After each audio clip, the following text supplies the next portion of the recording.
you know, the Saturday morning events that they used to have there, about just taking down the old amphitheater. You know, we've talked about the family and how to respect the family in the future, and I think the council deserves a lot of credit for pushing, but also funding this particular project. And as we talked about, is that it did come under budget, and we got great value for the work that we did over there. So I think the council deserves a lot of credit for being the impetus, and a lot of people that made it happen, but you're the ones that drove it, so thank you.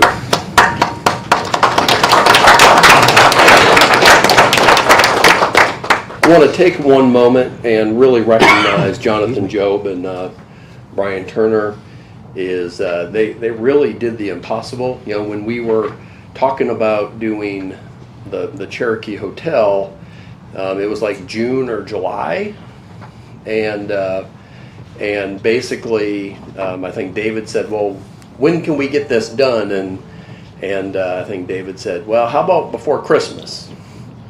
And we as good soldiers said, sure, that's not a problem, which we usually do.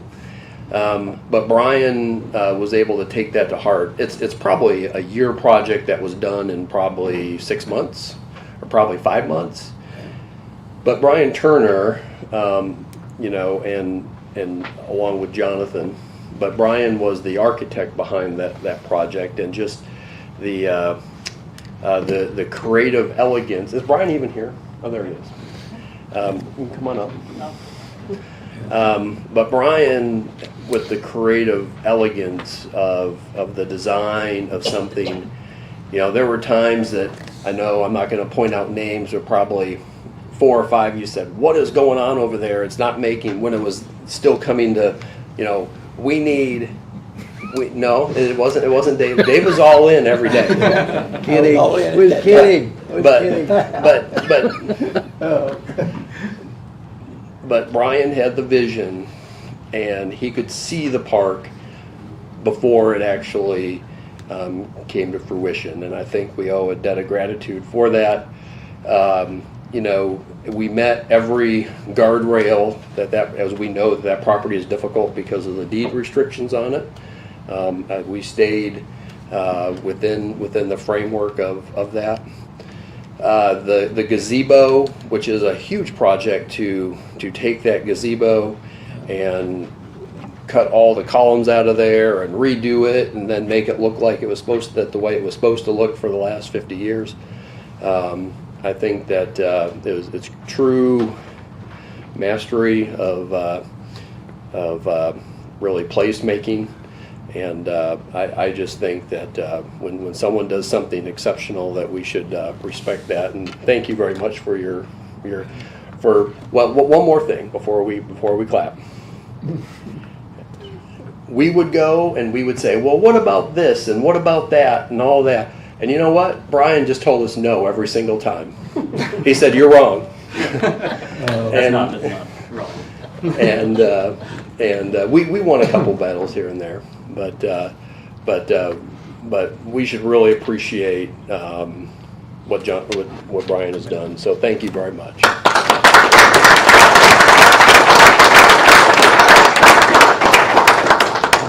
Hey, Now, Joe, if I ask if we can have the Cherokee by Christmas of No, 25. I'll tell you no too. Could you make it? No. And under budget. And under budget. And That's another point that he makes in Cherokee. With council purchased the Cherokee when we did, maybe before you got on here, that part would have never happened. We would still have been 20, 30 years with people living in true. that facility. So that's right. True. That happened, That's right. That would have never happened. That's right. And you know, and Jonathan Job, he's the Brian Turner whisperer. He's the one that if we need to mold something, he can go whisper in his ear a few times and get some changes out of him. He's very, and I say this as the highest level of praise. He is very certain that his design is the right design, but we do appreciate that everything. Thank you. You know, I think that we've gone through and we've done an amazing amount of work at the city council's direction. You know, when we started, you know, 6-7 years ago on our park system, you know, it started with redoing Deer Park. You know, we talk about, and this is the fresh thing, but some of these other projects are just as well done and creative, and you had people that poured their life into getting that done. Deer Park is probably the best community park around. I mean, that's why everyone, you go there and you see buses from Polk and McMinn and Bradley County, and it's just really a special place. You know, then we went and we did Blythe Oldfield Park, which is a really cool little park in the middle of a kind of a historic neighborhood. We, you know, we worked on the Civitan Park, which is within 100 miles. There's not a better inclusive park for the community.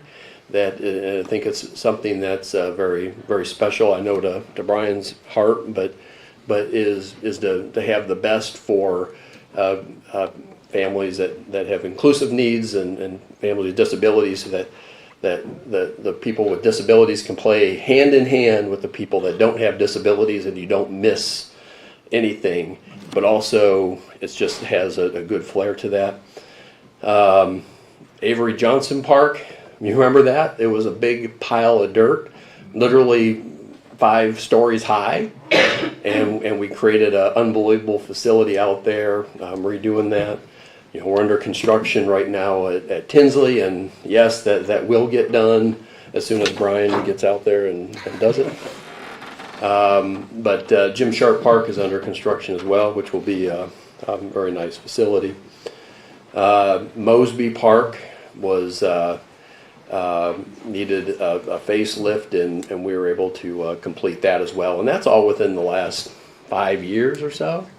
But the artwork and the giving back and creating those spaces for the community is very special. And I think that as the council helping us fund there, pushing us to go and get as much grant money and other opportunities for other funding was important.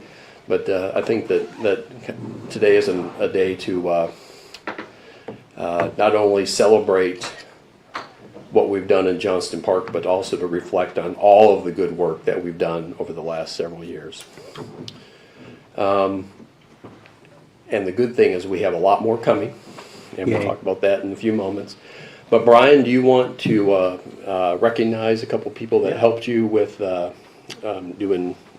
Sure. Well, we talked earlier about the staff involvement, and we had a lot of buy-in from staff, and because of that, we were able to get a lot of people kind of going above and beyond.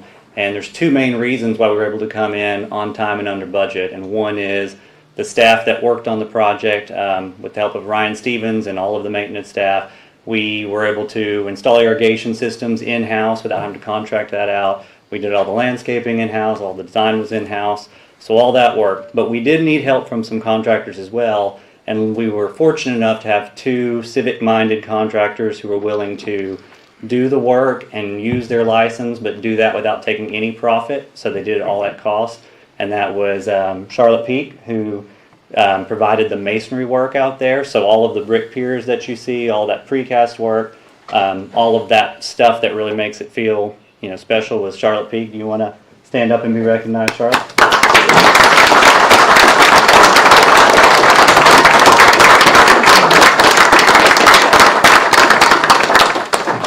And also Lisa Stanberry, who has a lot of historical knowledge of how you know, older buildings are constructed. So we were able to, she was able to donate her time and services for the gazebo restoration. So again, didn't take any profit on that. That was all at cost, and the gazebo looks probably better than it's ever looked from the beginning. So we're thankful for that. You want to stand up?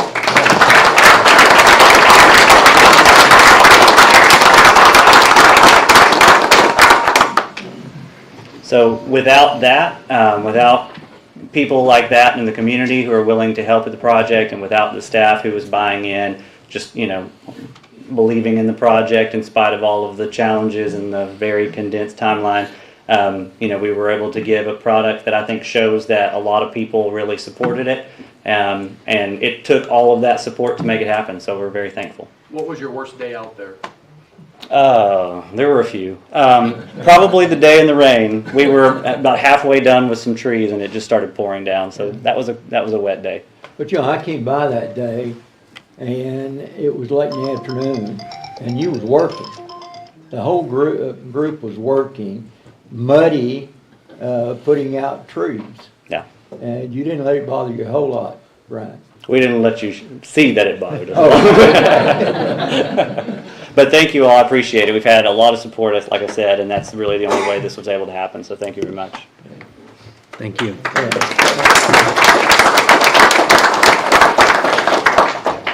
The last thing on Johnston Park, I promise. We will have the formal ribbon cutting grand opening in May and June. While it's beautiful out there and you have the lights, I think the flowers with the azaleas, with the whole complement of that, I think it will look even prettier in a natural way in the summer. And that's one of the reasons why we wanted to do that and invite the Johnston family to come in and work with us on that. A couple other groups of people. The tree board was very helpful on, they have to give us permission to remove any trees in there. And they were very, they asked good hard questions, but they were very accommodating to meet Brian's vision as far as what trees needed to stay and come. So I think they deserve credit too for helping us do that as well. Any more questions on Johnston Park? We've talked a lot about that.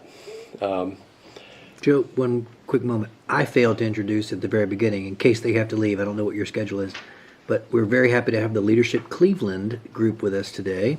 And I know you're bouncing between the very exciting city council meeting and some other meeting that's happening at the courthouse. Kidding, they're all my friends. But we're thrilled that you're here. If you're with Leadership Cleveland, could you stand up so we can say welcome, and we're glad that you're here. It's a great group.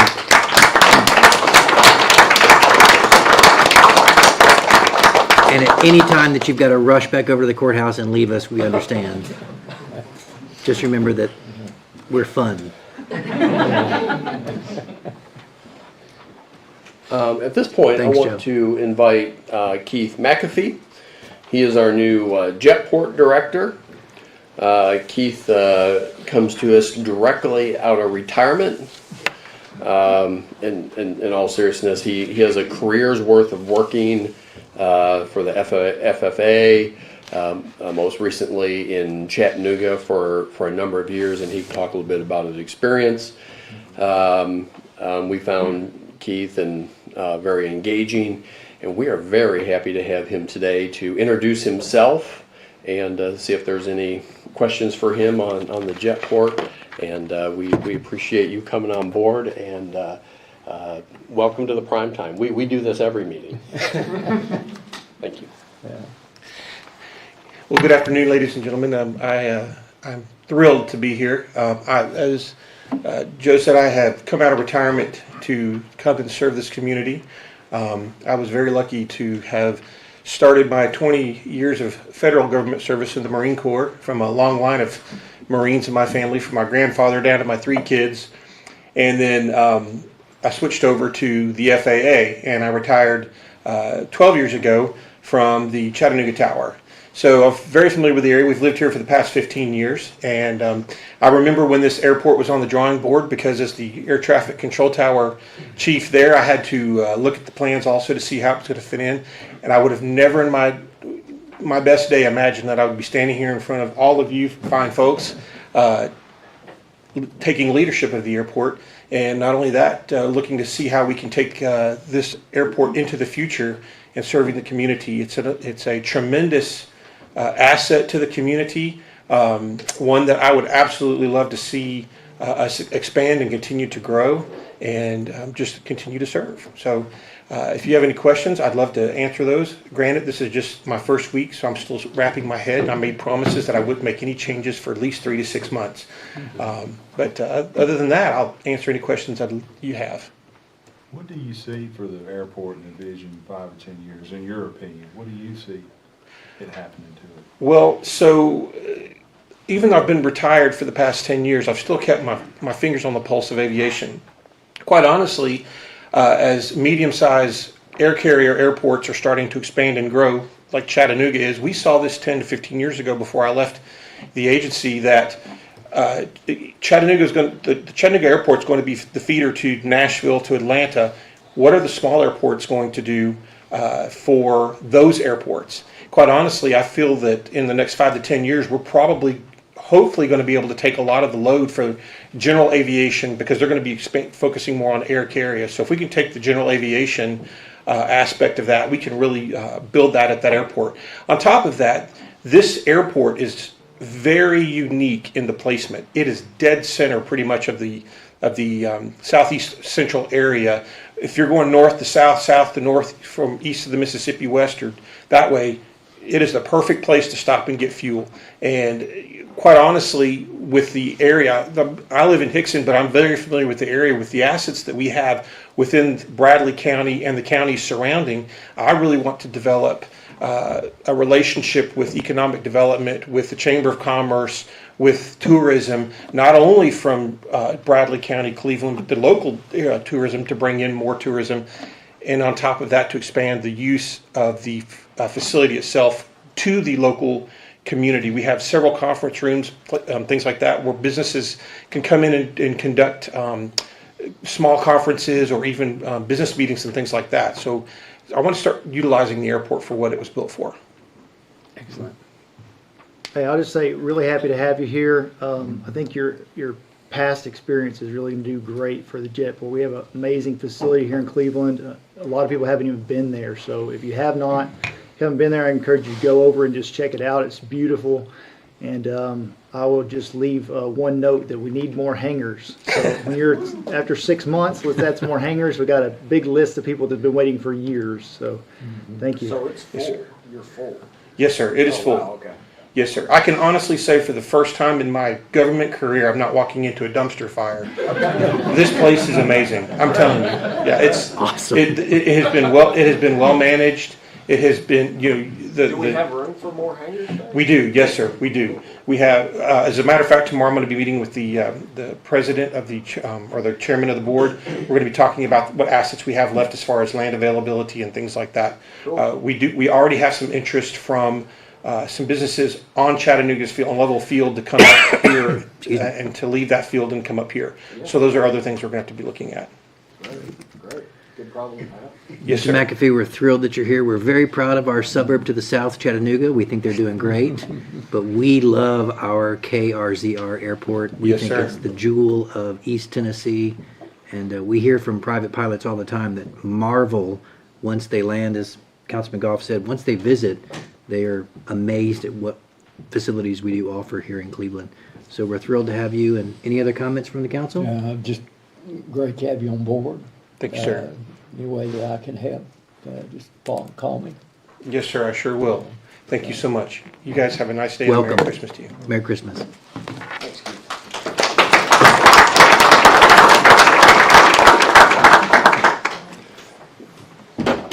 Pretty good for his first week on the job.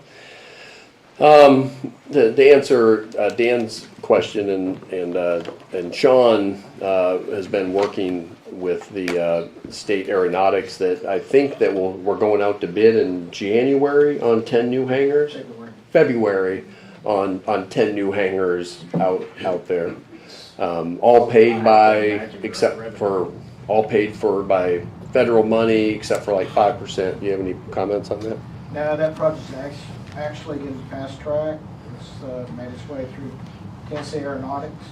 So, yeah, we're gonna get it probably toward the end of February. Sounds, yeah, good. Good. With that, Mr. Mayor, do you want to introduce Mr. Brown? Yes, we have a guest today from the Ronald McDonald House, Mr. Mike Brown. We know that you do great work in Chattanooga, but we also know that a tremendous number of our families from Bradley County find their way to that wonderful place, and you give them housing in such a serious time of need. Welcome. Yes, thank you, Mr. Mayor, City Council members. Thank you for having me back again. It was almost 2.5 years ago that I stood before you to introduce myself and the organization, and to make you aware, to your point, Mayor, Mr. Mayor, that the bulk of our families that we serve in the Chattanooga Ronald McDonald House Charities reside here in Bradley County. And so none of that has changed in the 2.5 years. What has changed for us, and I said to the council members last time, that we were working on a plan to continue to provide services for those families once they left the house. Any of you who have children know that if a sick child or ill child is in your household, the entire house feels that pain, and the entire house is sick as far as we're concerned. And so we have gone over the past 2.5 years, and I'm now happy to present to you a team. We've staffed it up. We have now put together some partnerships. You're going to hear from some of them in just a few minutes. We have established an advisory committee. I mean, we are seriously focused on those families. When they leave us, they're not whole. Some may think that the fight is over, but a lot of those families will never be the same. Will never be the same. And some are struggling with how to navigate their way back to some form of normalcy. And so I first want to introduce you the two staff that we've gone out and hired, and these are not your typical staff. We were specific in hiring highly skilled staff in the areas of need, as we call wellness navigation, to help to navigate these families back to some form of normalcy. And so the first one is our Chief Programming Officer, is Carla Sewell. I won't go into her resume. You can look that up and check out our website. But when I say that these are highly skilled and experienced operators, that's exactly what they are. And they understand some of the challenges that these families are facing in these situations. The second staff person is Leslie Busto. And so Leslie is actually housed at our location.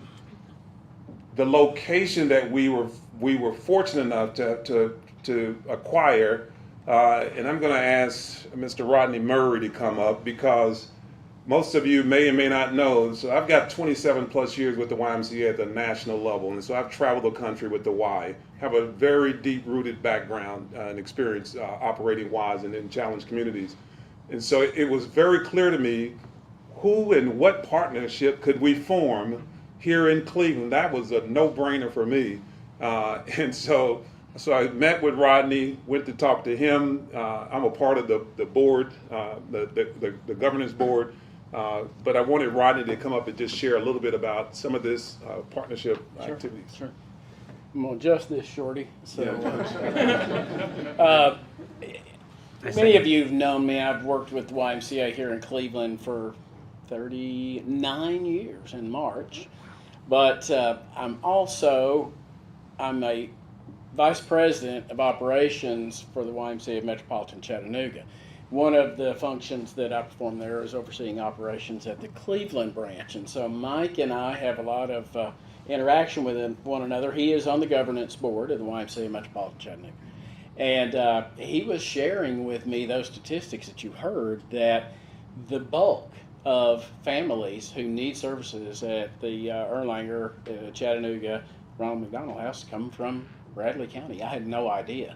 It makes sense. It's too far to try to commute. Any of us that have ever done that, I've done it with a loved one that is in serious care, and but it makes sense. And so he was asking at first if I knew of anywhere that he could find some real estate, some space for office, and with one caveat is they had no money. It had to be free, and I tried to call in some favors, and you know, I'm a good old local boy for many generations, but I wasn't that local. I couldn't find him any free office space. So we came up with a bold idea, and that was that the YMCA would house that. And we had some extra space there. We built out an office, and it turned. We had a chapel facility in there that we converted into the office. And what better service could a chapel do than that for Ronald McDonald House? And it gives them adequate space to be able to meet with clients, to set up their, as he said, their transition back to normalcy as they're coming out of those services and they need to get reconnected, and they're coming home either with or without a child, unfortunately. And they have to begin that life day one. The YMCA and the Ronald McDonald House can be there to help that happen. We give them a temporary YMCA membership to help them if they don't have one. If they do have one, then we can make that complimentary for a couple of months to help ease the burden. And the YMCA just wanted to stand alongside these guys and what they do, because there is nothing more that strikes at the heart of what the YMCA means and what the YMCA is than a partnership like that. So I could say just volumes about what I have seen and the life impact that I have seen coming back from those experiences and coming back to Cleveland to settle into whatever a normal life is going to be after that, and being able to be a partner in that. The YMCA is we're just proud and humbled to be a partner of that. Great, thank you, Rodney. The other two gentlemen that I would like to bring forth and introduce, the committee chairs. We've created this new advisory committee to help to lead and guide us to make sure that we're targeting the right metrics for the Cleveland residents here. And so our chair with HHM, I'm going to ask Mr. Brock Oliver to come up and share, and then after him, Mr. Dinsmore will follow him as our co-chair. Well, thank you all. I'm Brock Oliver. I'm a partner with HHM CPAs here in town. I'm humbled and honored to be part of this organization, and really just to tell you a quick story about my involvement with the organization is that 20 years ago, my sister-in-law was involved in a serious car accident that left her permanently paralyzed from the waist down. And during that time, while she was seeking treatment, the Ronald McDonald House was there to provide a place to stay for my family while she got that treatment. So since that time, my family and I have been very involved in the organization, serving as volunteers and as supporters. And I've just seen the power of the organization and the opportunities that it's provided families. So when Michael asked if I'd be part of this organization and help chair this committee, I said absolutely. So proud to be a part of it, and proud of the organization and what it means to people. Thank you. Well, welcome. Thank you guys for taking a second. When Mike brings to the table the opportunity to help with Cleveland, of course, it was easy say yes for me. The Ronald McDonald House is an amazing organization, but what Mike's not telling you is that along with the Y and the Epilepsy Foundation and the Ronald McDonald House, he's bringing years and a wealth of experience to Cleveland that we're having an amazing opportunity to be a part of. So the Ronald McDonald House does amazing things. We're poised for growth, and I'm excited to help out in any way I can. So thank you guys for taking a little bit of time and speaking with us today. Great, and that's all we have, Mr. Mayor, unless there are some questions or some comments. Comments from the council, questions for Mr. Brown? Mayor, I'd like to make a comment. Mike, I think I mentioned this last time when you were here. Ronald McDonald House has a special place in my heart, my wife's heart. My son was born here. Bradley had to go to Erlanger. The Ronald McDonald House came and found us and gave us a place to stay. And I'm so grateful for that. And I remember going down there because my mom went down there and she said, there's a special place. The Lord's got a special place in his heart for him. Well, she said he's going to cure cancer. And I'm like, really?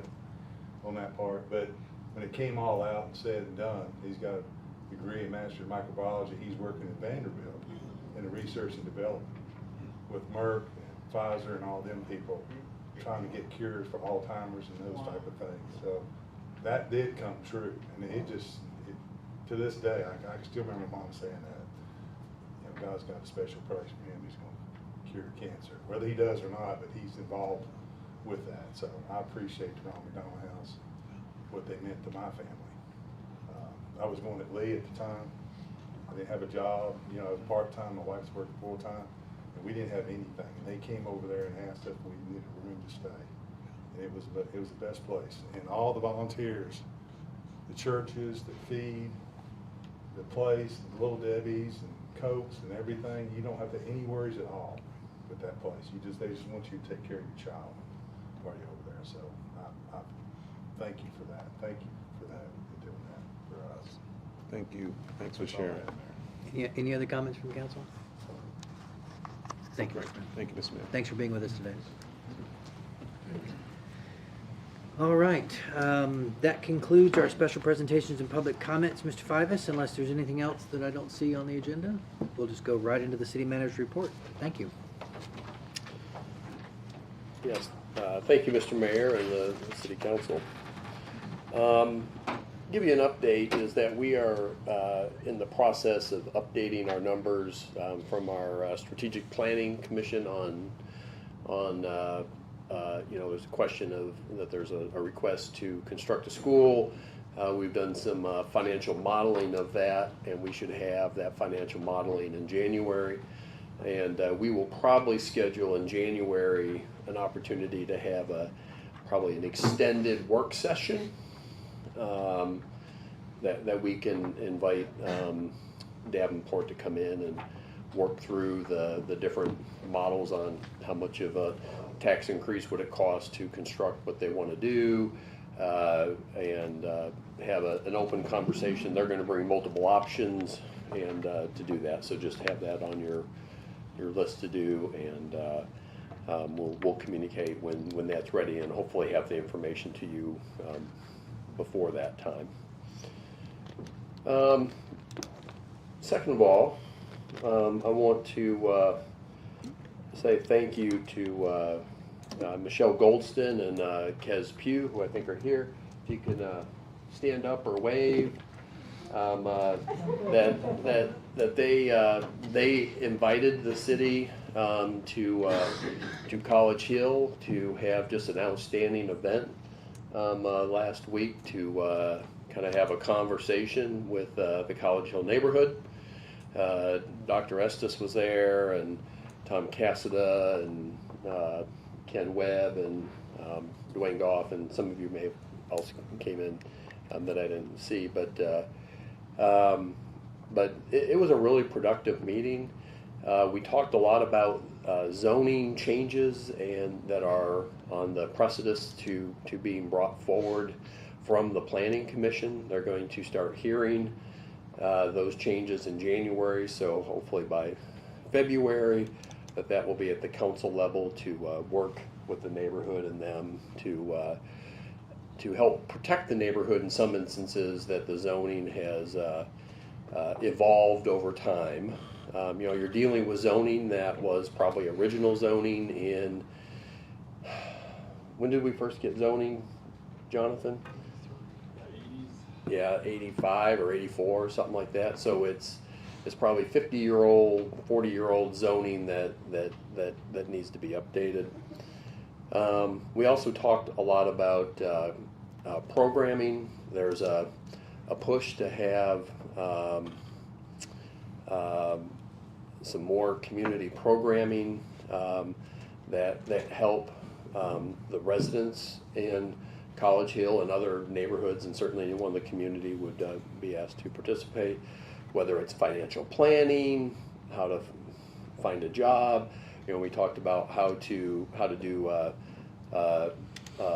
house loan. We talked about tutoring classes for Spanish. That was specifically discussed there that night. But we're going to be investing in some of that local programming, and having. I think we're going to blow the top off that and just really provide some real innovative opportunities for that. But it was truly a great event, and thanks to Kez and Michelle for coordinating and sponsoring and getting the great turnout. We probably had, what, 50 people there or so, which was, it was just a great conversation, and we appreciate that.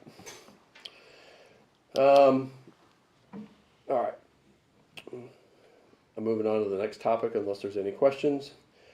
Want to update you on some grants.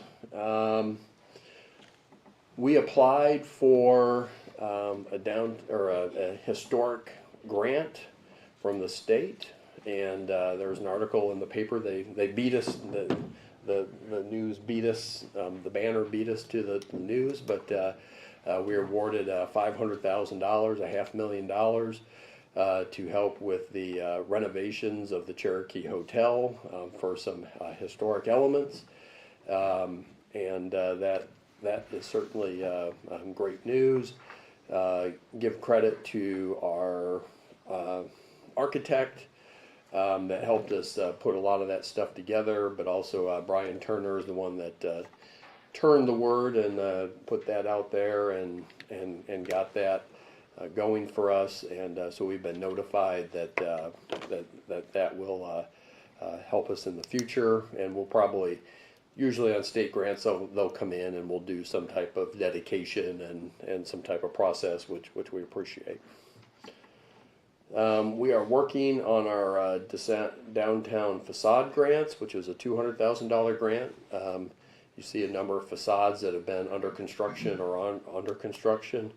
I think we have about half of them completed. We have another year to get those done. We'll give you a little bit more of an update as far as visually coming up. We had, as you know, we've been awarded the FRA grant, which is the part of the bridge over the railroad tracks. We will have a conversation with them about, whether it's over or under, once we can get a grant contract with them and start the design aspects of that. So that is very much in motion, and we're very excited about that. As you know, a couple months ago, we applied for what is called the Reconnecting Communities Grant, which will build the east portion of that after the bridge lands, and then it builds the rest of that section over there that we applied for. It's a federal grant. And the reason I'm kind of ticking through all of that is that we are at the next level of that process, is that, as we've always discussed, we got the RAISE grant, planning grant, which got us to about a 30% design for the entire project. Usually when you get the planning grant, that you'll usually get the requisite grant that is the RAISE grant on how you can do that. Last week we were notified that that is open. They gave an extremely tight window on that RAISE grant, is that we have to have it submitted by January 31st, which is very, very tight because you have to get all kinds of letters of reference letters and letters of recommendation and support and all of that fun stuff. So we met today, and we're going through starting our process to get that up and off the ground. We have our team in place. We'll be asking the mayor and any of you that would want to be involved, is that we have to probably set up individual meetings with Senator Hagerty, Senator Blackburn, Representative or Congressman Fleischman, and the leadership at TDOT, and we want to make sure they understand what all the elements of the project. It can be kind of complex on doing that, so we want to have a face-to-face with them coming up very shortly, and I hope the mayor can help us with that. So at our next meeting in January, we will bring you a resolution to authorize us to apply, to have you consider to having us apply for this raise grant. Again, and we'll have stuff on the board, and is that this would fund from Key Street all the way up through 3rd Street and to the bridge. So it'll fund that whole section. The bridge is funded. We've already applied for the other funding. So all of our funding, if everything came in line, we would have the projects funded. Very exciting, a lot of work to do. And again, one thing that we're working on that we'll also have is kind of is an economic model of, well, what does this mean for every dollar we spend down there? What's our return in investment, and why are we doing this? And we've talked a little bit about that. It's really about the economics. It's about, instead of building out the green fields, is that we build from the inside out. Create great spaces in our downtown for entertainment. It's to create areas for arts, the arts community. It's to create really rebuild the heart of Cleveland from what it will be for the next 200 years. And that's really what we're talking about. Our preliminary numbers, and we'll have very, very much there, is that for every dollar that we put in, we think that we will get $1.60 back over a very short timeline that doesn't extrapolate into the future. I think it's 20 years. So we want to be able to show the council that any investment that, whether it's the federal government or we make, is money that we're going to get those return in whether it's tax value or sales tax, that we can do that. So again, that is fun for the next meeting in January. If you have questions and you want to get under the hood and to look at a lot of that stuff before that, and that's why I'm putting you on notice to be able to. Yes, sir. Joe, does the whole thing have to be funded before we can do a portion that is funded? No, we will begin. I mean, we're already working on the bridge grant, so we can. The bridge grant can be constructed, and of course that construction timeline is 2 or 3 years, which is more than what it would be for the roads. Is that we have the connectivity that you can keep 3rd Street the way it is with the bridge. So for a temporary thing, and then you can connect it in. So the answer to your question is, we don't have to have full funding for everything. You can piecemeal it, but we're going to charge ahead every day to try to get it fully funded. Yeah. And I'm asking things I know that you thought about and worked out, but when we close down 3rd Street, what about the truck situation? They use, 3rd Street, get on the railroad, they can't go under the underpass. The bridge, I'm talking about, it has not been determined. Okay. I'm talking about hypotheticals and there. Is that the bridge is actually offset from where the 3rd Street is now. So we would probably keep that open during construction. Kind of like Highway 60. Yes. Use the old portion till you got the new. That would be my best. Move it. That would be my best That guess. makes sense. And there is new technologies out there about going under that we need to ask some more people about. They've been very skittish in the past about doing that, but we'll look at every option before we. So, is the railroad involved in design work? Yeah, Robert will tell you that he meets with them probably on every couple of weeks.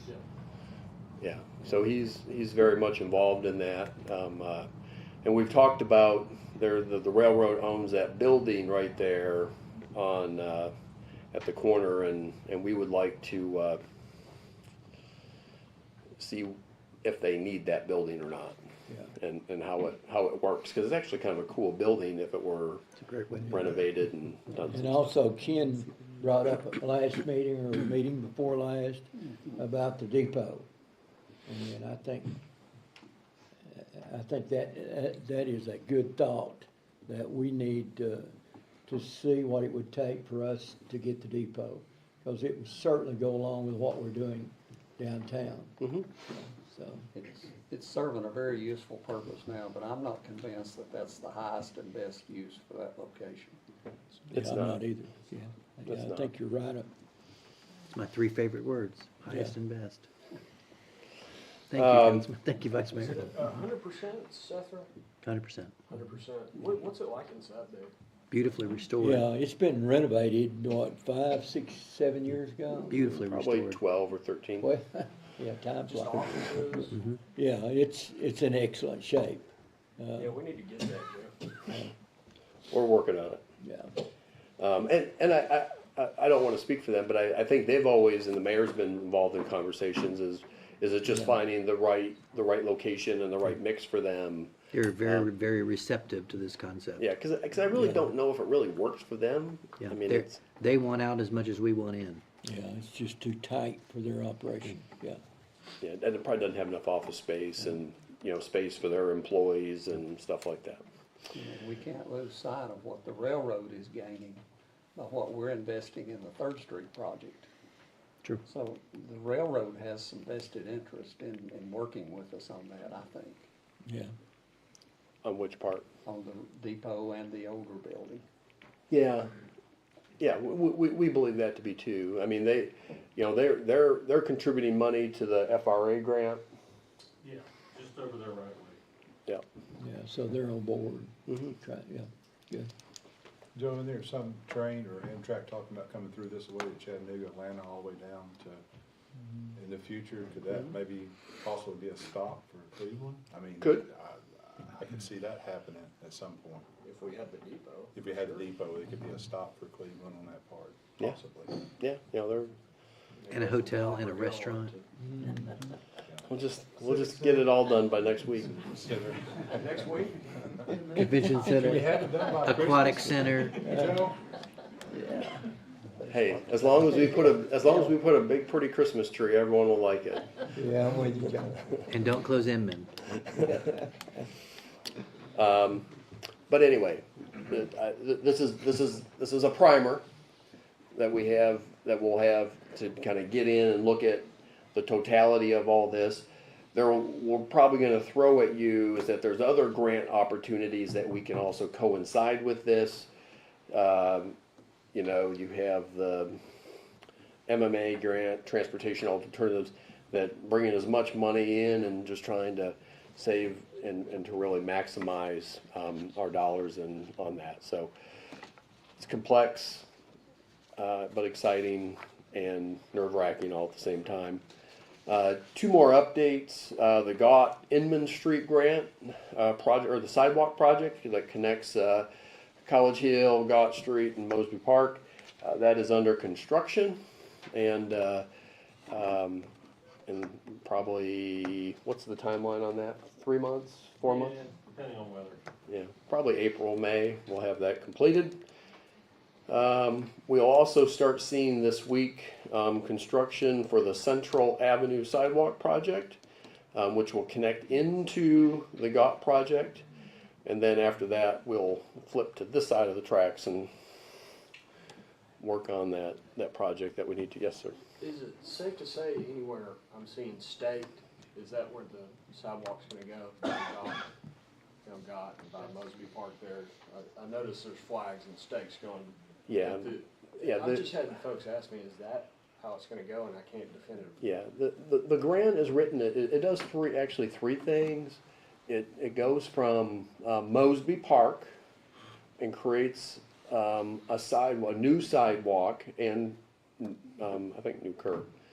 From Mosby sidewalk all the way down to the intersection at Gott. Then they're gonna connect in the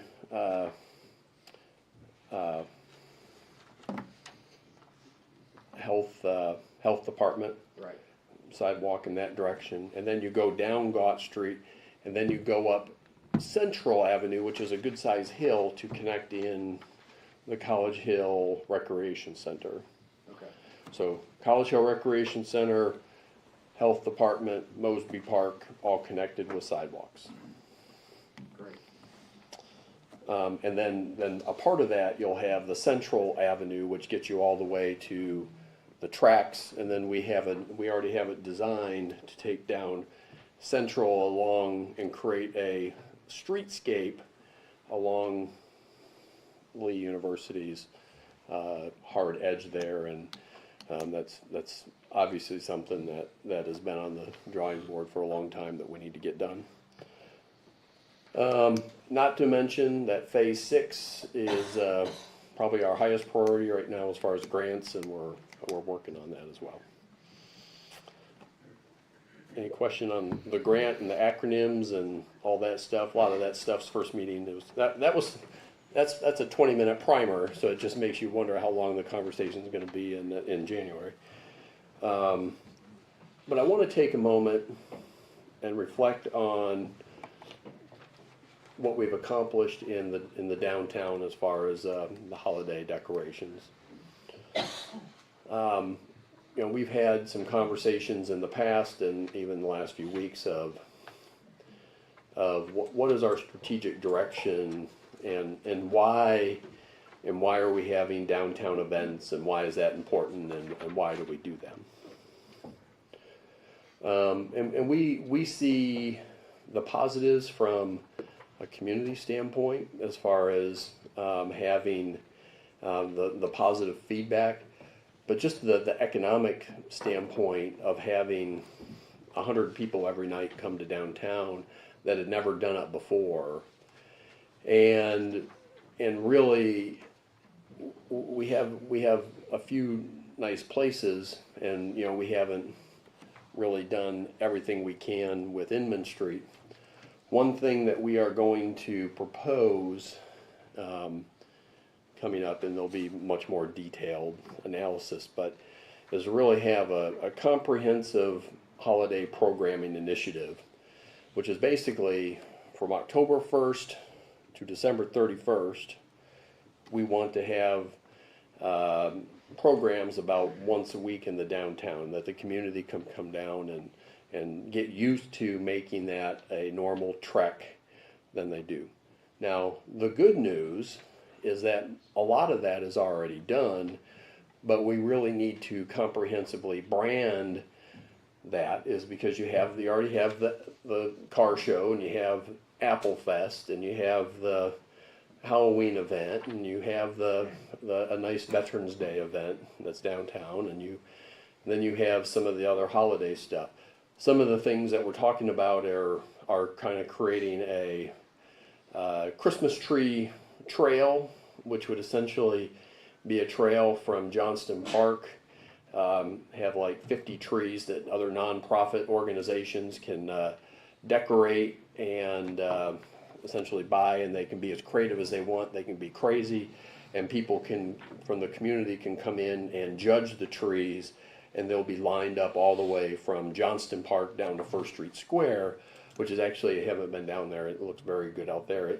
But is to create that trail effect, that you have people not only just coming to Johnston Park, but getting out of their cars and walking and continuing that we're working on how to pull all that together. And I think what we want to do is to get some type of signal or something from the council that you would want us to continue to invest in these economic programs to bring some of this to happen. And that's feedback. If you want us to, maybe Grit and Grace is wonderful. Maybe you have some type of market in the downtown, or some, just, I think everything's on the table. The event that we did the other day where you have Santa with cookies, and I thought that was a very, very nice event. I think we should include the museum. Thank you. and I think that's a good idea. And going and having inside movie at the museum, and then having kind of a trail and walking and looking at the trees, and maybe even making it a diamond. I think that's a great idea. I really think that's a great idea. Is really just trying to create those movements of folks to come and just they come, because I mean, that we have cameras on a lot of stuff for a lot of reasons, but the constant activity down there is, we would love for those people, instead of just coming in, getting out of their car and looking around, is to be able to go and spend 45 minutes in the downtown and bring their family and friends and do that. So now it's the time for any feedback, if we should build on that and bring some ideas. Vice Mayor Webb? Johnson City does something very similar. I think theirs is more concentrated in a park than a trail, but it's very well received up there, what they've done over the years. Yeah. Draws quite a crowd, I think. Councilman Estes? One thing I've appreciated this year was we were much more sensitive to downtown businesses, because there's always sometimes tension between events and businesses, and having the lighting of the tree. I bet there were almost 2,000 people. Businesses were open. Main Street was a good kind of mediator of that, which was very helpful for downtown. I didn't feel any tension this year. And so if we keep that and have Main Street leading it going forward, a lot of that. A couple other thoughts that I think that's low-hanging fruit, like a Chris Crindle market. When you talk about grit and grace, why are they not downtown? We're having a German market one night. The university had 1,800 people sell out the Christmas concert. Why not co-brand that with something downtown? That's what we're thinking, yeah. The Voices of Lee had their own concert a couple weeks before, or a couple nights before. 600. 600 to there. The other night there were 2,000 cars downtown. These are things that, what I'm saying is, yes, a lot of low-hanging fruit.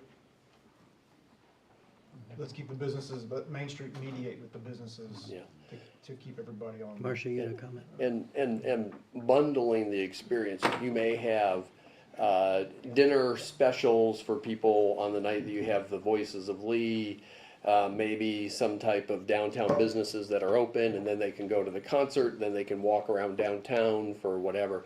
Those are the type of community coordination stuff that we envision. Go ahead. Vegan and Voices. Well, what's that? Marcia? I'd like to see like caroling, a night of caroling. They can have stations, or they can walk up and down the First Street Trail caroling in Victorian outfits, not so modern outfits, whatever. But I love caroling at Christmas time. You don't see it a lot anymore, but a night of caroling. I sang Silver Bells earlier. What What if St. Luke's took up Advent? So you celebrated the 4 Advents, right? The 4 True. Sundays during Advent, and let them do the caroling with that. I mean, But, it's all about keeping the community enthused and involved. And, we got momentum. Yeah, you've got to keep that momentum going. And communications is a lot of it. And with all the communications that we've got, web and all that, you'd be surprised people that, that Didn't know. very busy life, and they really don't keep up with what's going on. People are looking for places to go at Christmas time. You see it on Facebook all the time. People ask them, what can we do? I commend everything that's been done so far. Downtown has never looked better. Holiday season has never looked more festive. So I'm a huge supporter of that. I know the council is as well, if I can speak for the council. Actually, Her Majesty herself, the Queen of Main Street, has asked to make a comment. I don't know if this is a good segue or not to do that, but I think you'll find great support, Joe, for trees, enhancing the Christmas windows downtown. I think we should have even larger contest for that. I've seen that in some other cities, as Vice Mayor Webb talked about Johnson City. Just today they were talking about the upper second story windows of a certain downtown in Tennessee that was, every single window was done in Christmas lights and Christmas colors, so, yeah, so. Yeah, and just to, you have the new event space, and you might have an event in the museum, and you might have some type of an event at in the city hall, and then you have everything going on. Is we just want to make all that make sense. Now I will share that Miss Marcia and Tom have talked about in Franklin they have their Dickens Village. We are not ready close to that, but you might want to try a night of doing something kind of throwback-ish and kind of interesting, and all of that's on the table. So I'll give one personal anecdote. Lots and lots of comments have come, texting and Facebook message, etc. Interestingly, just in the last couple of weeks, quite a few requests, all the money and all the investments in downtown, but there is no downtown nativity scene. And I know a couple other council members had heard that, and so I reached out to St. Luke's, Broad Street, and First Presbyterian Cumberland. All three were very receptive to the conversation and the idea. I just said it has been brought to my office that possibly we need to spruce that up for the reason for the season, and all three churches were very, very receptive. I do feel that's a great opportunity for the churches downtown to join us. So I hope that comes to fruition. Sharon? Sure. Thank Thank you, you. Ms. Fivas. All great ideas. We are fortunate to have worked for many years with partners. We do so many events.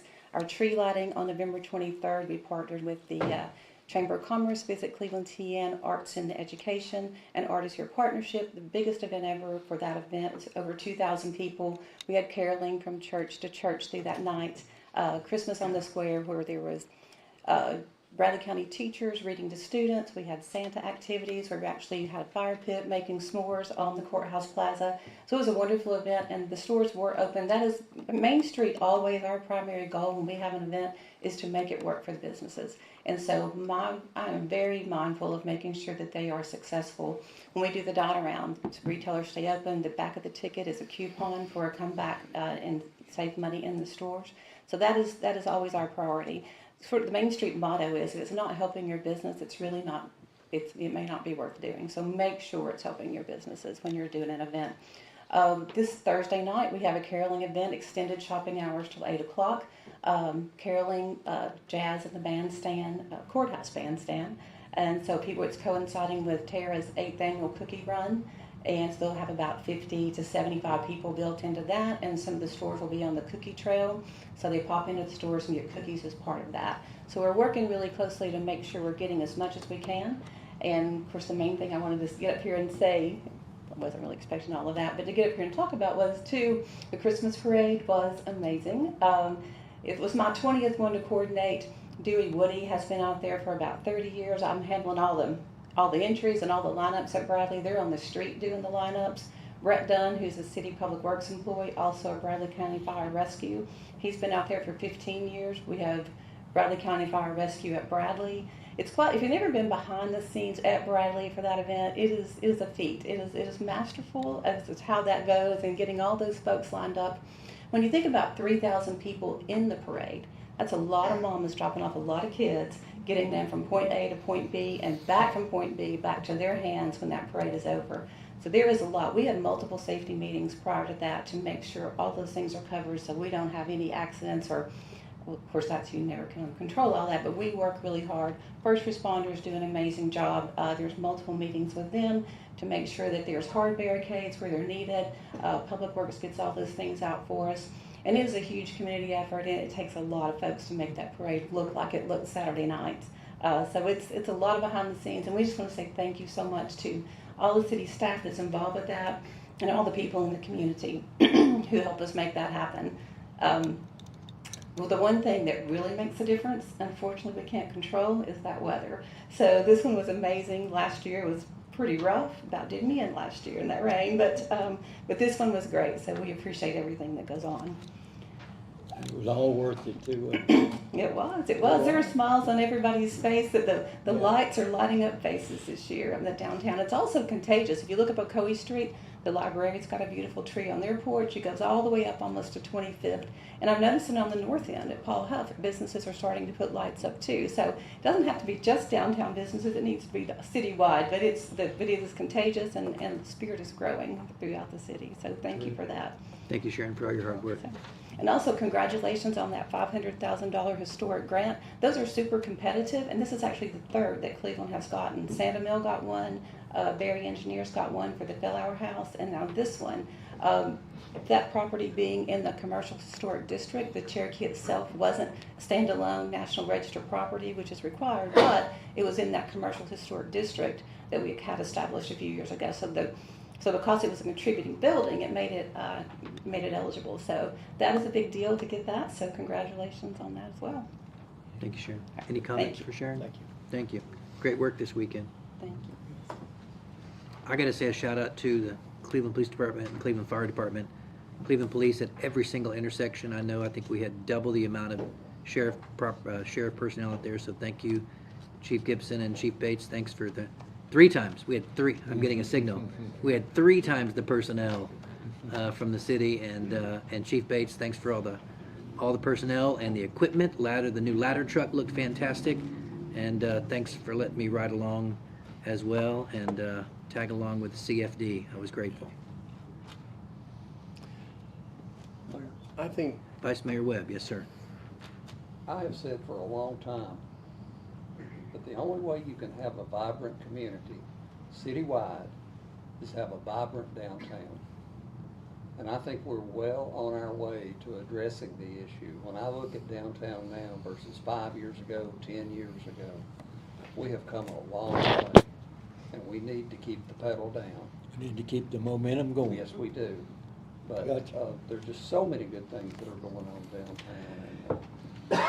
And I appreciate the support that the council has given that, but I also really appreciate the support that the public has given. Because without their support, I don't know that we would have gotten this far. Hey, guys, you're not gonna have this much fun. Where you going? so. Ken Webb is making the motion to triple down on the holiday and downtown fun. That is Whatever it takes. that is a proper motion. Is there a second? It's really nice to see people downtown at night, and all Yeah. during the day, at night, they're walking around town. Something you didn't see for a long time. And before everyone left, I was going to say we should probably thank Sharon for. I mean, when you're talking about the Halloween event and you're talking about all these other things, and she had a Caroline event 5 minutes after you asked for it. Yeah, they do at the Christmas tree one, but I was just thinking this, Yeah. a special So- night, one Thursday night. So This Thursday Yeah. night. we thank you, Sharon. It's better when the other 30 people are here. Yeah. I have no idea what the economics are, but there are some communities that are having pop-up ice skating rinks now. A few years ago, we investigated that, and it was going to be at First Street Square, but it did not look that would work out. I think since that has happened, and they've come a long way from the materials they use. That was kind of the ice that they use, whatever the stuff is. It's gotten better. There's some main streets looking at that right now. I'll look at that a little further. I think that would be a It's just good finding a draw for location that downtown, you if it could be Yeah. pulled off.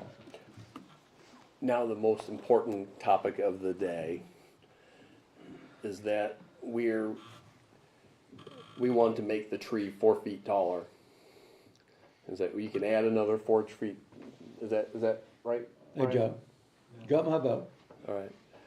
So I think it's $3,000 or $4,000 or something like that. Yeah, not much. All right. So we'll probably bring that to everyone to.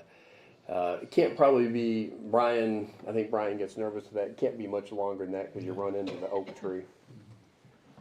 So. Does it make it taller than the county's tree? What's that? It Kidding. might be already, I don't know. That's the city county tree. It's not the county. Well, Gary likes to claim it. Gary claims it because it's at the Bradley County Courthouse Yeah. Annex. Anyway, and so I'm half kidding with, we're looking at the raising the tree, but, so I'm only half kidding with that. We'll see if, we'll make it happen if it's possible. Okay, that's all I have on holiday, Christmas, fun, downtown stuff, unless there's any other questions. Review, is it review of the agenda? I have one more item. Oh, sure. Is give you a quick update on the urban growth boundary. That we met with the county. There was some general misunderstanding, disagreement with what the process is like, and I think we have that sorted out. That we've done our part and we've put our map forward. Charleston is in the process of putting their map forward. Bradley County has to do, and they have the chance to identify anything that they want to have rural in nature.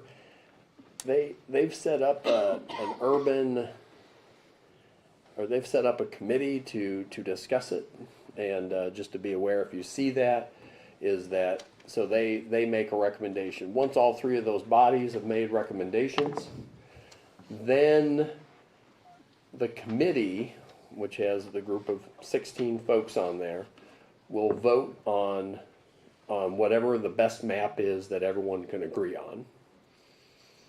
And if it gets a majority of the votes, which I think we've had some okay support, then that map would go to Charleston, Bradley County, and the city for final ratification to move the urban growth boundary.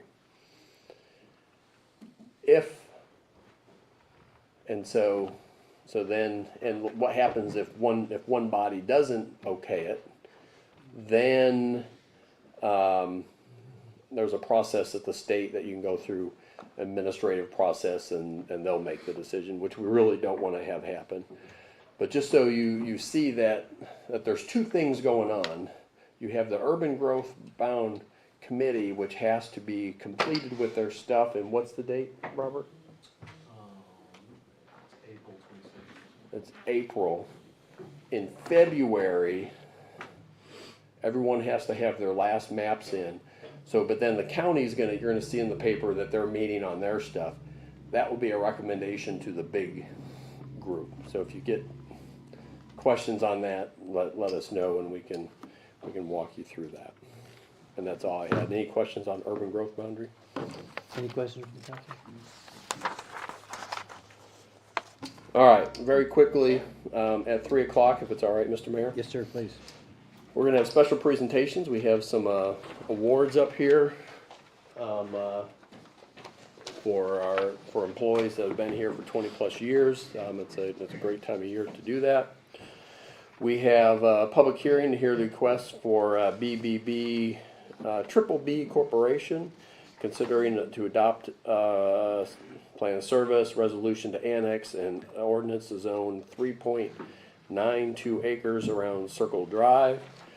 Then we have another public hearing to hear comments on the Misty and Jason West's consideration of an ordinance to rezone 0.18 acres located at 1132 Wildwood, and that's from highway commercial to R2.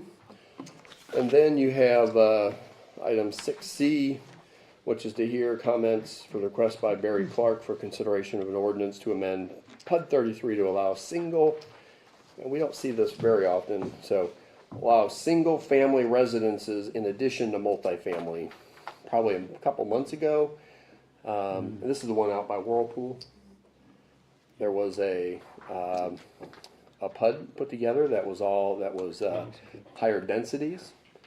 This is, they want to come back and they want to have more options, and they want to be able to include some single family housing products, which was approved by the Planning Commission 9-0.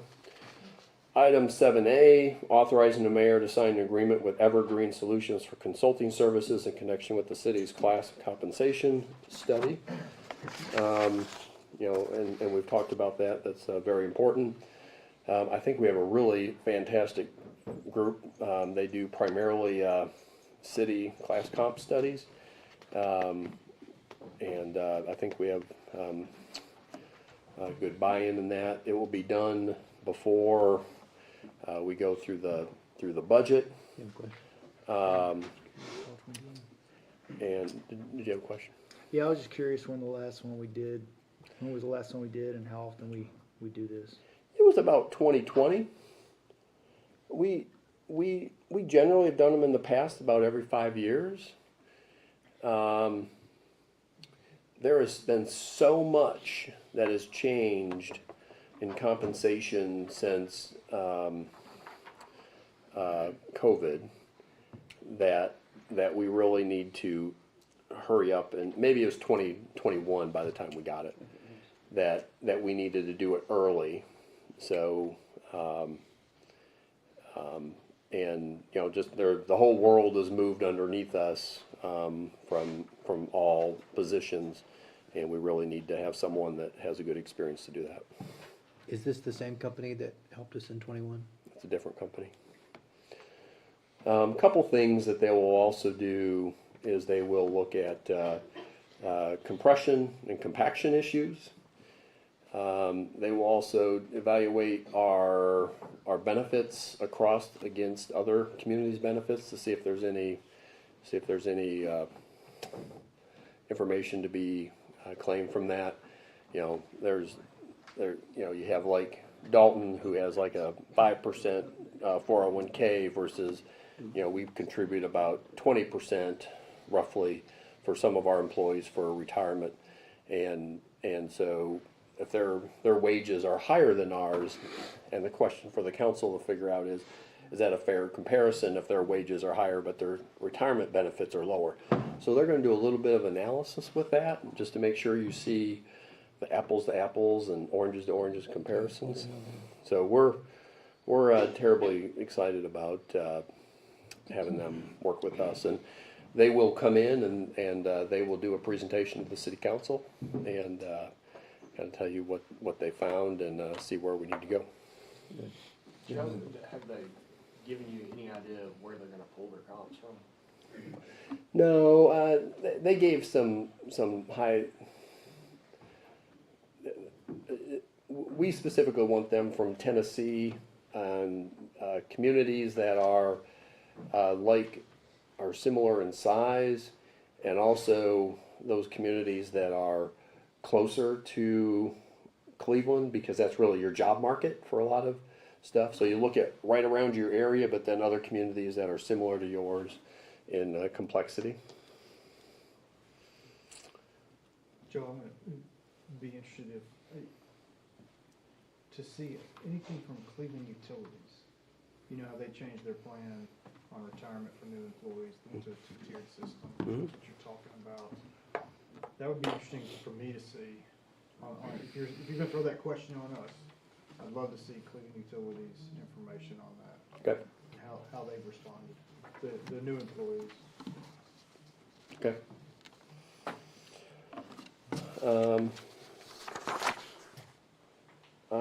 Marshall was just here. Item 7B is authorizing the mayor to sign a contract amendment number 6 with TDOT for federal funds to request by staff relating to the Gott Street sidewalk project.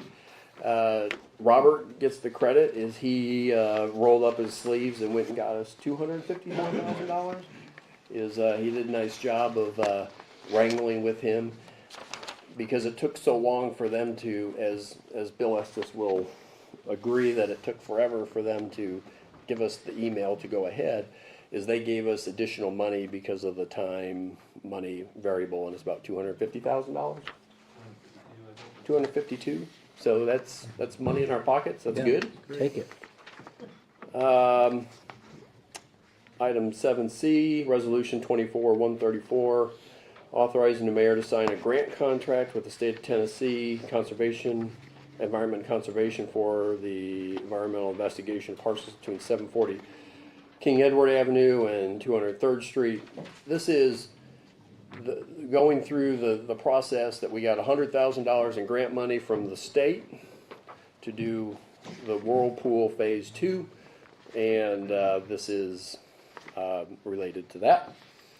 Item 7D, approval of the pilot agreement for Amero Advanced Materials and Manufacturing. And we've done a lot of talking, so I'm going to let Doug Berry come in, and this is a very, very nice project. And if you have questions, this is a good opportunity to ask him about the pilot agreement.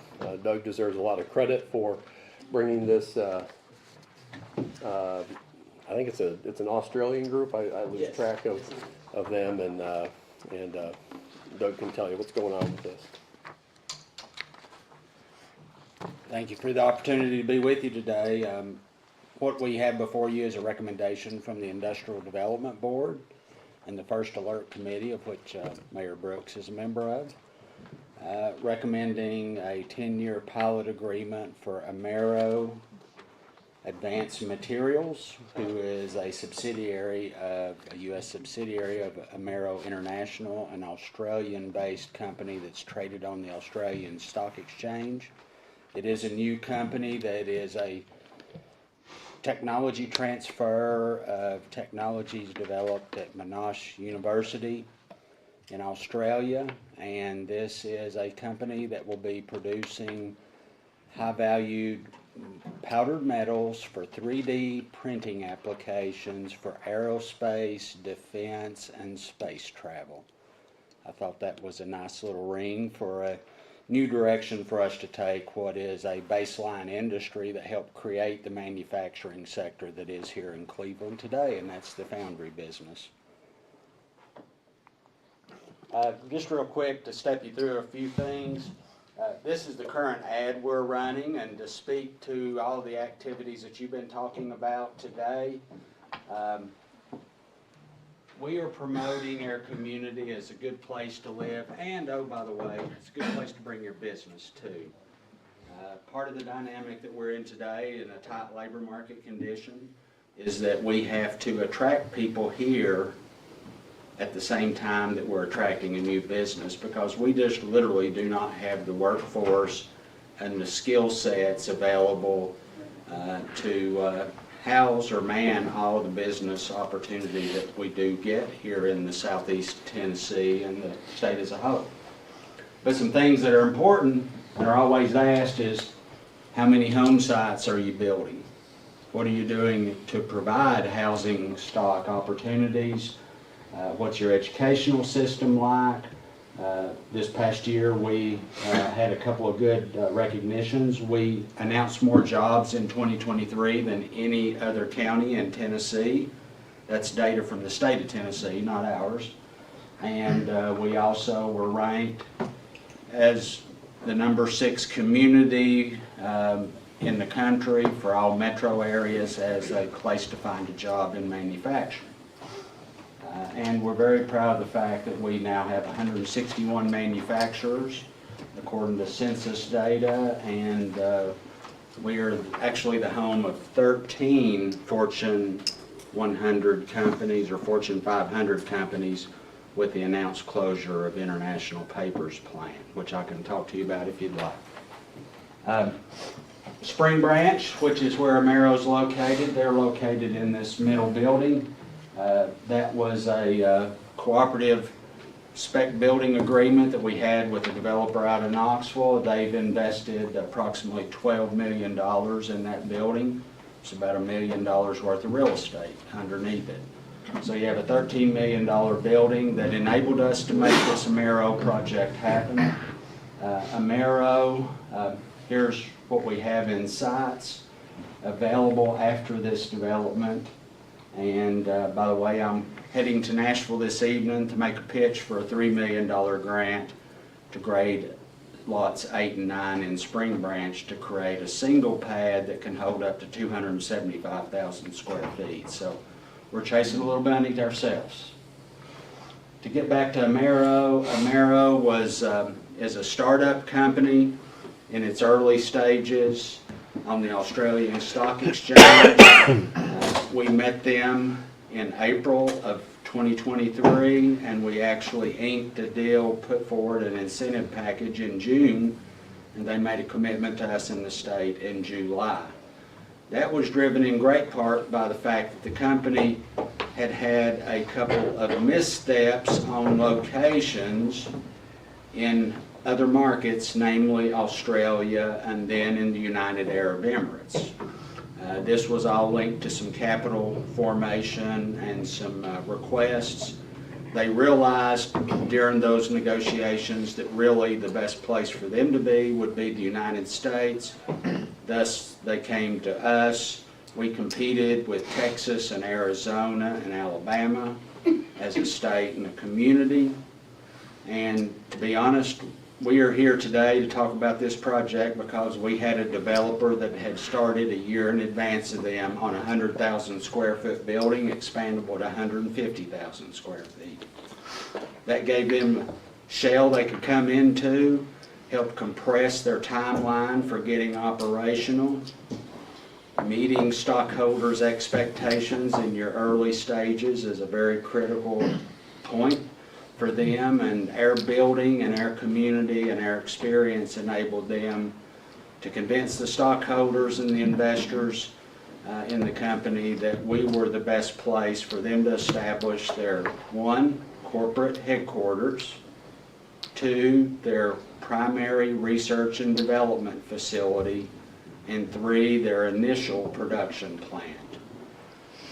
So is that shell a spec? We would call it a spec building because it had no tenant agreements at the time that they inked the deal. It wasn't run by us, but by individual investors from elsewhere, or Yes. spec by us? The Industrial Development Board entered into a partnership agreement essentially whereby we agreed to a fixed price on the land. We signed a deed of trust and we deferred payment until after they secured a tenant. Yeah. We then subordinated our debt to the banks, the financial institutions that were funding the building, so we assumed some risk as a partner with them and bet on our ability to bring somebody to the table to occupy and to get us our paycheck, which, by the way, we were paid in October for the property.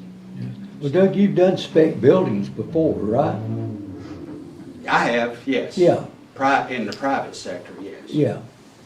So, but this was a way for us to not have to borrow $12, $13 million, Yeah. put a building up. But And this was the that's- first IDB spec building.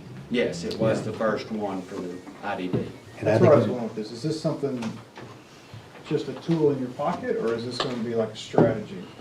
We've signed an agreement for this same developer to do the second building. And What site, 6, 8, and 9, which one? it is going to go on lot 3, so that's the substation that Cleveland Utilities built, so it'll face I-75. it's the one you can see from the road, Bill. You'll see it from there. 100,000 to 250 again, same size? This building is being designed as a 100,000 square foot fixed building that can be subdivided into 2 to 3 tenant spaces. We're beginning to see a lot more projects that are smaller in scale. For instance, I have one project that's an attractive $10 million investment. They would prefer to come here and start with 10,000 square feet and expand to 35,000. Right now, with their existing building mix, they're going to have to evaluate us based on taking 42,000. Just drive up. So you're talking about a spec building now that they could divide and sell? Yes, it'll be a little narrower and longer. It'll be 150 feet. Be kind of like a in depth from the condo road. spec, kind of like a condo spec building. Yeah, we Yeah. just refer to it as multi-tenant spec space, Yeah. but yeah, it'll have 2 potential entrances. I've asked them to evaluate adding a third, so it'd have knockout panels so they could put in glass and entranceways and things of that nature. Well, is this kind of a new concept that's being I done? wish I could say it was an innovation, but no, it's from experience Well, that you I need- had you in need real to estate take- development. The good stuff with it. No. You significantly reduce the number of projects that you can go after if you fix buildings or you don't build in some flex in them. And Vice Mayor? We hear a lot of comments and read a lot of comments about the benefits of public and private investment in ventures. This is a good example of that, is it not? Yes, it is. They've invested almost the equivalent of the debt that the city and the county took on combined, along with Cleveland Utilities, to do the park. Yeah. Those are private dollars at risk. And a Knoxville developer that was exploring options between Chattanooga and Knoxville, and because of my time in Knoxville, knew me and stopped in, and we were able to get comfortable, and they were able to get comfortable that our programming will bring leads. And doing this type of work through the IDB is what allows it to happen. Yes. Had they done anything like this before, Doug? The developer, not at that scale. That's the largest building they've built today. How cool. Yeah. They tend to They're build. doing the next one? Huh? They're gonna do the next one. They're gonna do the next one. I tried my best to find someone here locally, but there's just not that mindset. And the main distraction for that park with local investors was we have design standards that are more stringent than their experience has been around here, and it costs more. But that's intentional on our part. That's a gateway to this community. My goal, representing you in the Industrial Development Board, is to make sure that we're maximizing the investment per acre we can make. And so we set a standard for a building design that is probably adding 35 to 40% to the cost of that structure. But what it did, it creates setting, which adds value to the tenants long term, and it led to SK Food Group being here. Without those guidelines and standards, they would not have taken that site. So there are people that are looking to be in high-quality environments. They're not just looking to get the biggest building as cheaply as they can, and that's what I'm looking for you today. To get back to Amero, this is the magic machine, and quite quickly I've had someone during the county commission review, which happened a couple of weeks ago, express concern about the fact that we're dealing with a metals facility, powdered metals facility. Amero will be taking ingot. It's not they're not a foundry. They will take titanium and niobium, C103, another specialty metal, with aerospace and defense applications. They will receive that in ingot form, and if you follow Hank Holland or Amero International on LinkedIn, you've read about them inking a supply deal last week. A 3-day firm commitment for U.S. titanium that's produced in the U.S., Pennsylvania to be exact. They'll take an ingot, it'll go into this machine up here. This machine basically is an induction furnace. That ingot is melted.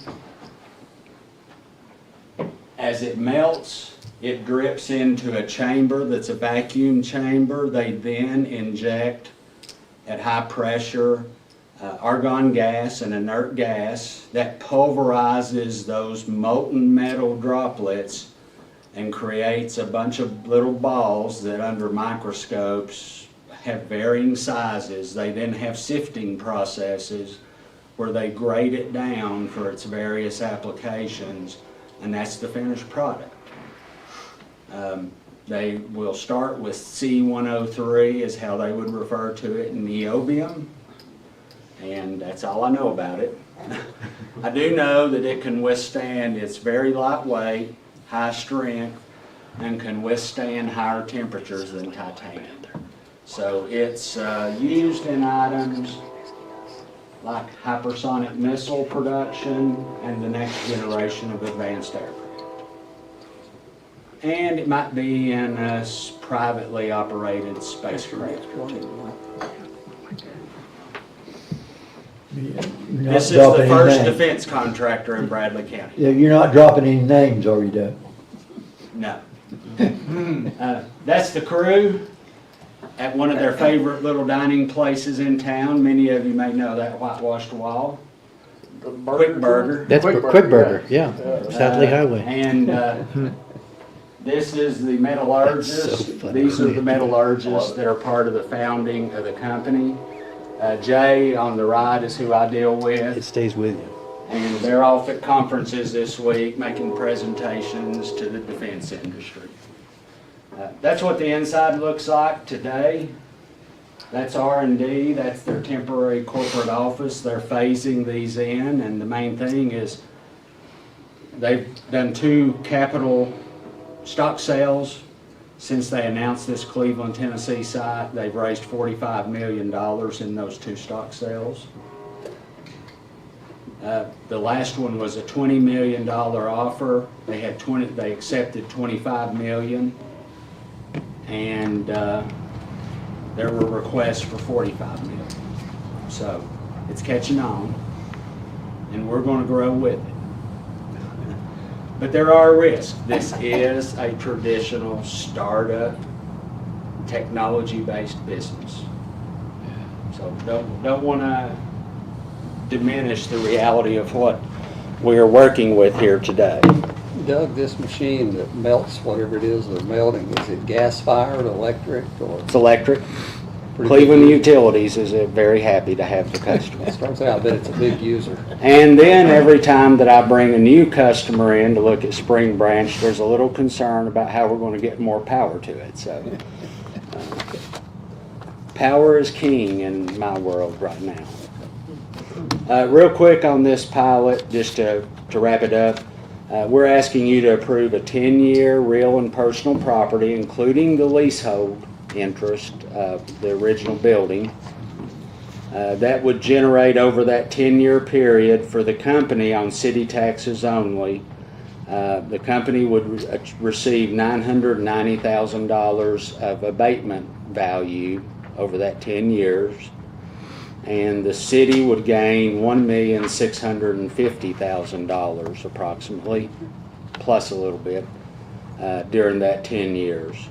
After the pilot, the fully depreciated personal property components plus the real property should bring the city an annual tax payment of $219,161 a year, just in property taxes for that building, and what they're proposing to invest, which is a total of $54,900,000 over 3 years through the end of 2027. That'll create 87 full-time jobs when they finish those 3 phases. Our economic models, we run 2 different models. One's provided by TVA that we can update line items in, and then we have a subscription service that we use for modeling on economic impact. And you have a summary sheet in front of you. Those 87 direct jobs in the plant will result over time, so I would say years 15 and on, roughly. Another 85 indirect jobs in the community in support of those wages that are coming in. Company will generate $6.8 million a year of new payroll. The indirect payroll will jump an additional $3.1 million a year for a total annual payroll of $9.9 million.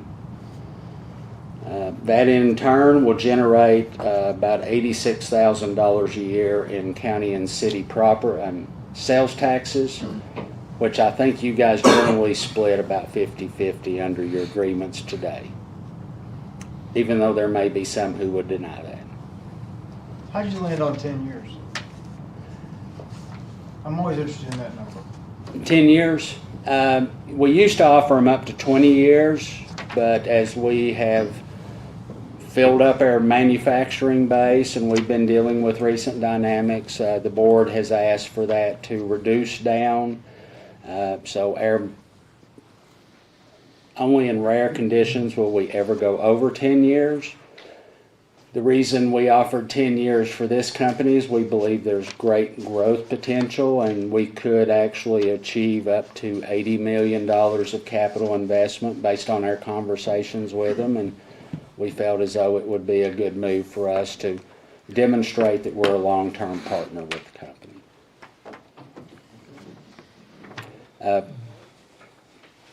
We are generally working between 6 and 10 years in tax agreements today. Just as a general rule of thumb, most company evaluations when they're making a decision on a new site is based on a 10-year cycle of cost. So that leads us down that path also. Does that answer it sufficiently? These new 172 jobs should result in an additional residential tax base over time of about $128,000 a year based on median home values today.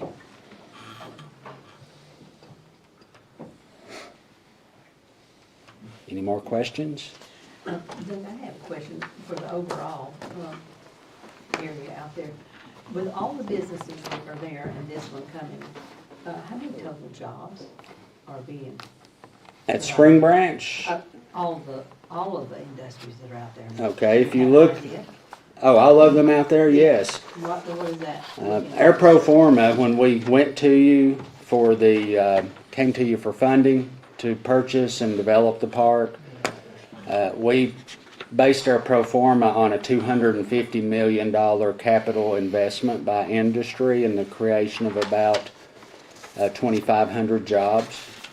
To date, we have achieved almost $400 million of committed capital investment in the first 3 projects and almost 1,100 jobs. And those are rough numbers. They could float a little bit there. But if you look at Amero, they're at 55 million. We have also our first project in there, which was the Cannon Automotive, 114 million and 197 committed jobs. And then, of course, SK Food Group, which is at $232 million and 840 employees. And we fully expect all of those to exceed those numbers. Do you know off the top of your head the average rent per square foot we're kind of able to demand out there? I think that the rents in these new buildings are starting at about $750 a square foot and going up from there. Great. Any other comments or questions for Mr. Perry? Keep them coming. You want an unfair question though? Sure. At our strategic planning meeting, we talked about our next industrial park. Is that a serious question that the city council needs to strongly engage in the next 6 months, year? What's our timing that we need to start that? I think we are behind on identifying and developing the next piece of industrial property. If you recall, I started working on this park in May of 2009, my first week on the job.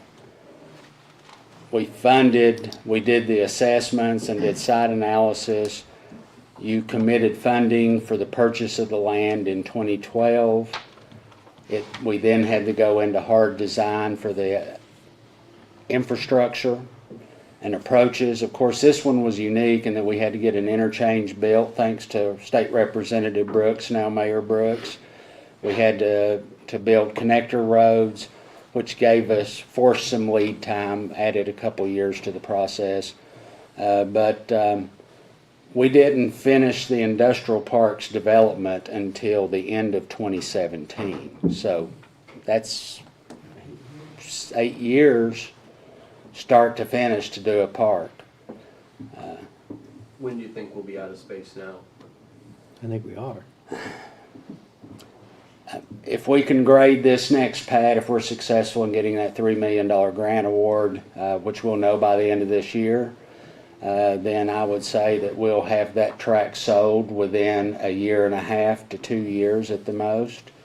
it's kind of hard to tell as we transition from administrations at a federal level what the economic system's going to, how it's going to react to those things.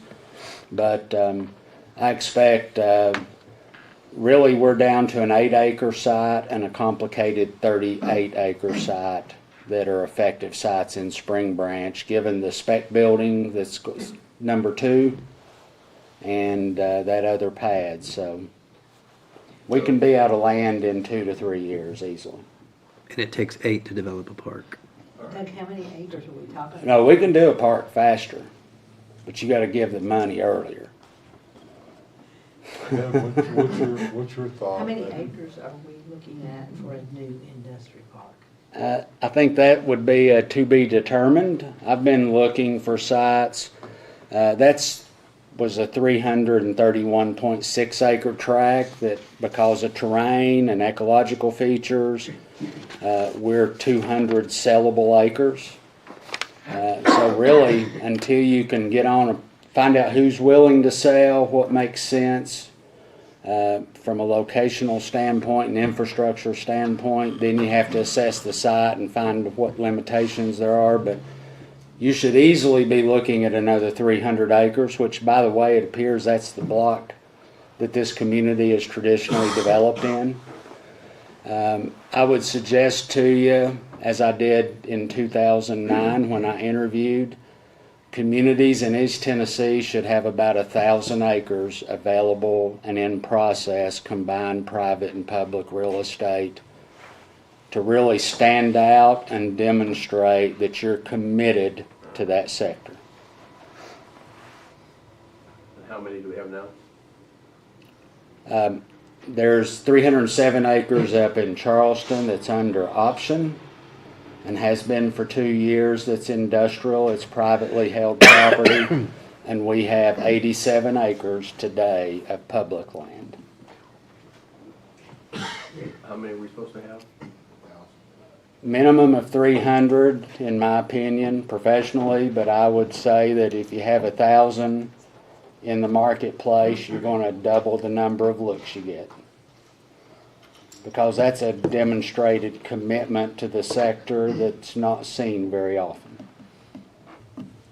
And it doesn't all have to be public, but you do need public real estate in order to go after a company like Amero. That initial $6 million on Spring Branch was a good investment, wasn't it? I think it'll pay off many folds. 400 million. 600. Mr. Berry, are there any other comments? We have 5 more items. Yeah. Hate to cut off the riveting conversation because I appreciate all the this time is the you future give of me. our city. And may I ask to be excused?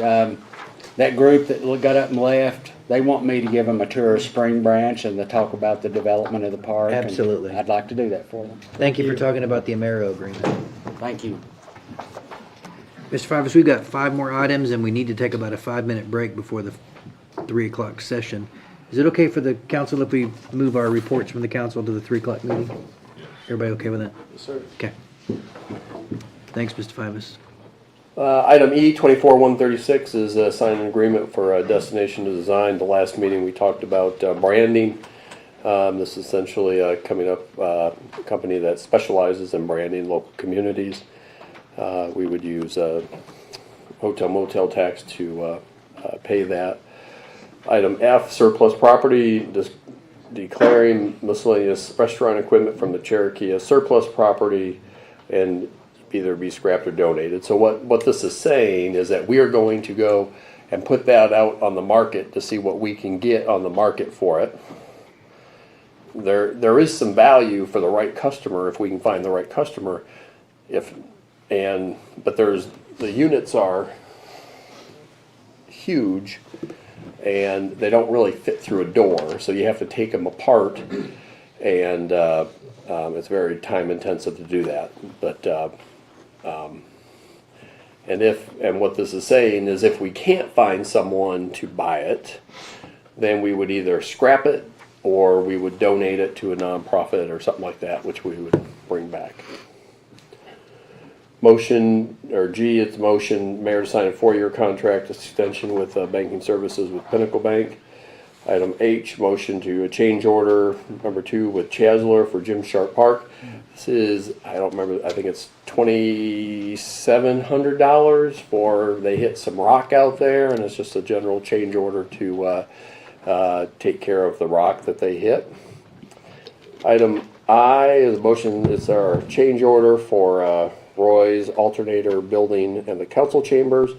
They found some issues out there, and if you, Brian can give you any details if you want any details on that. I don't. Yeah, might as well. I'll go through it quickly. It's pretty minor.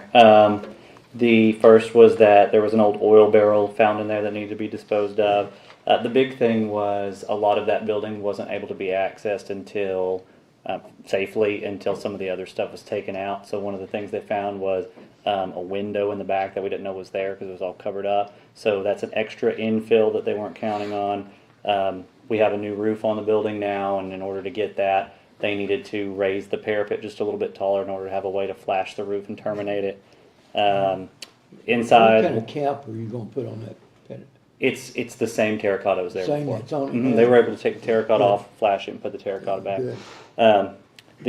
When they removed some of the paint, there was actually some tar on the brick, so they had to do a little bit more work to take that off as well and expose the brick. And there was a window that needed to be patched and repaired for the replacement window to fit in it correctly in the frame. And that all adds up to, I think it was 25-ish thousand or so, I think. All right. Any questions for Mr. Turner?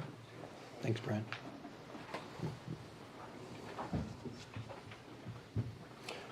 New business, A, B, C, D, and E are all items that we already discussed in our public hearings. Great.